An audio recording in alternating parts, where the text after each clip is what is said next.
তুমি কোন কাননের ফুল। তিশার জন্য অনেক আগেই সিনেমাটা ডিজার্ভ করে, সে অনেক ক্ষেত্রে বিনয় দুর্বলতা। আমার দর্শকের কাছে আমি অনেক বড় হতে পারি, কিন্তু আমার কাছে আমি একেবারেই একজন শিশু, আমি শিক্ষানবিশ। জীবনে কতটা বসন্ত পার করলেন? 25। So you are a Gen Z? না, আমি বিগত 10 বছর ধরেই 25 বছর উদযাপন করছি। জেনজি না, আমি 90s-এর কিডস। আচ্ছা, মিলেনিয়াল। আপনি নিজেকে নিয়ে কতটা সন্তুষ্ট? আমি আসলে সন্তুষ্ট অনেকটাই, কারণ জন্মদিনে এত মানুষের ভালোবাসা পাই।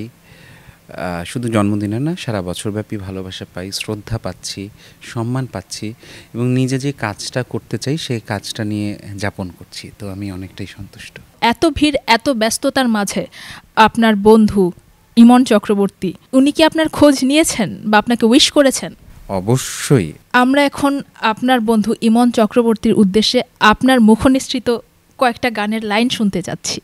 তুমি কোন কাননের ফুল, কোন গগনের তারা, তোমায় কোথায় দেখেছি, যেন কোন স্বপনের পারা। তুমি কোন কাননের ফুল, কোন গগনের তারা। ইমন, উই লাভ ইউ।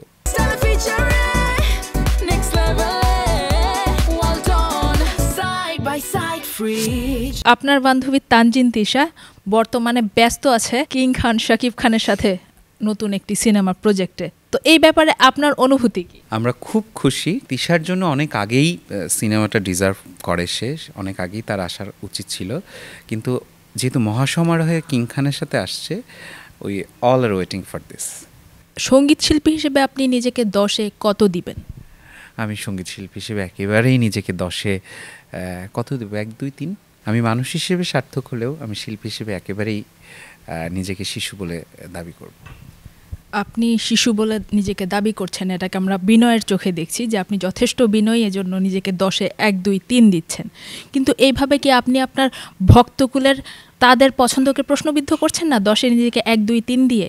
না, এই যাত্রাটা না একেবারে ওই সমুদ্রের মতো, বললাম না, আকাশের মতো। এখানে এত রথী মহারথীরা আছেন যে তাদের পাশে আমি একেবারে ছোট্ট একটা মানুষ। আমি একজন নবীন শিল্পী, আমি আমার কাজ দিয়ে নিজেকে প্রমাণ করতে চাই।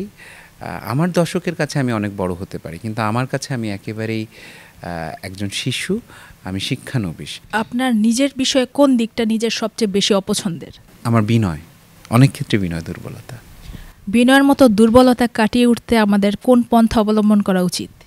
অনেক কিছু, কিন্তু আমি এটা বলবো না, কারণ আমি বিনয়ী হতে থাকতে চাই। দুর্বলতা কেন গ্রহণ করবেন?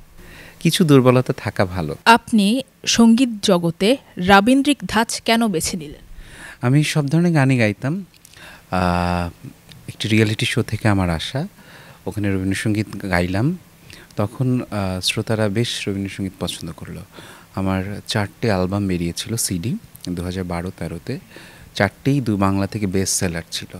তখন আমার মনে হলো যে যেহেতু রবীন্দ্রনাথের গান এ প্রজন্মের শিল্পীরা কম করছে, সেই জায়গা থেকে আমি এই গানটাকে তরুণ প্রজন্মের কাছে পৌঁছে দিতে পারি।